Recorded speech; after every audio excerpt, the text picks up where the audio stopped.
Personal na binisita ni Department of Migrant Workers Secretary Hans Leo Kakdak ang pamilya ng isang seafarer mula sa Antique na nasawi sa drone attack sa Black Sea.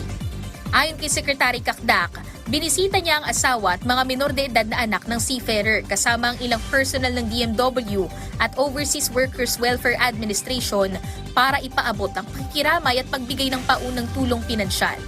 Bukod sa tulong pinansyal, magbibigay din ng pamahalaan ng funeral, burial at transport assistance, pati na rin ang psychosocial support sa pamilya ng nasawing seafarer. Matatanda ang mismong si Pangulong Ferdinand R. Marcos Jr. ang nag-utos sa kagawaran na bisitahin ng pamilya ng nasawing seafarer at nangakong magpapatuloy ang suporta ng pamahalaan. Inaasahang may uuwi sa Pilipinas ang labi ng seafarer sa susunod na linggo.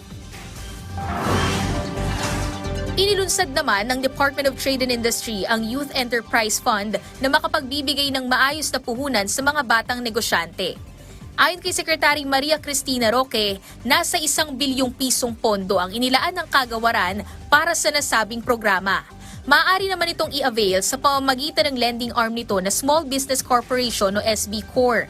Kasama sa nasabing loan window ang mga negosyanteng nasa edad 18 hanggang 30 taong gulang, kung saan naabot sa 30,000 pesos hanggang 500,000 pesos ang pwedeng ipagkaloob na loan. Nasa 3 taon naman ang pwedeng maging loan term na may grace period na 1 taon. At yan ang mga balita sa oras na ito. Para sa iba pang updates, i-follow at i-like kami sa aming social media sites sa @PTVPH. Ako po si Sheila Natividad, para sa Bayan.